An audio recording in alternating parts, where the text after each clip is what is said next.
अब हुआ ये कि जैसे ही कानून आया, बड़ी बड़ी फैंटेसी कंपनियां ड्रीम 11, एमपीएल गेम्स 24/7 और विंजो सीधे सुप्रीम कोर्ट जा पहुंचे और कहा कि ये कानून हमारी आज़ादी और हमारे बिजनेस पर हमला है। कंपनियों का पहला तर्क था कि हमारे पास अपने पेशे को चुनने का अधिकार है। भारत के संविधान का आर्टिकल 19(1)(g कहता है कि हर भारत के नागरिक को अपना व्यवसाय चलाने का हक है। तो जब फैंटेसी एप्स को बिना किसी फ्रॉड या अवैध गतिविधि के चलाया जा रहा है, तो सरकार का सीधा प्रतिबंध लगाना असंवैधानिक है। कंपनियों का सबसे बड़ा यही तर्क है कि हम जुआ नहीं हैं, हम कौशल स्किल हैं। फैंटेसी एप्स का कहना है कि उनके गेम्स में क्रिकेट की समझ, टीम चलाने की रणनीति और एनालिटिक स्किल्स की जरूरत होती है। और सुप्रीम कोर्ट के कई पुराने फैसले कहते हैं कि स्किल बेस्ड गेम्स गैम्बलिंग नहीं कहलाते।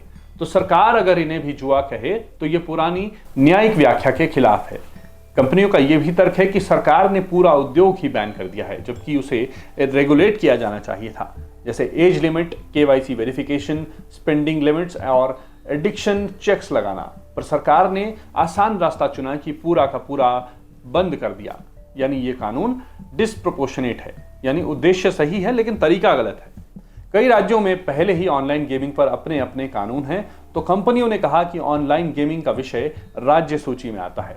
यानी केंद्र सरकार को पूरे भारत का एक समान कानून लाने का अधिकार नहीं होना चाहिए था। ये संविधान के फेडरल स्ट्रक्चर का उल्लंघन है। सरकार द्वारा बनाए गए इस कानून में जुर्माने से लेकर जेल जाने तक का प्रावधान है। कंपनियों का कहना है कि अगर कोई व्यक्ति केवाईसी या रूल तोड़ता है तो उसका लाइसेंस रद्द किया जा सकता है, पर सजा देकर पूरी इंडस्ट्री को खत्म करना यह न्याय नहीं, अत्याचार है। इस वक्त मामला सुप्रीम कोर्ट में चल रहा है। कई राज्यों की हाई कोर्ट पिटीशन को मिलाकर सुप्रीम कोर्ट एक ही केस में सुनवाई कर रही है।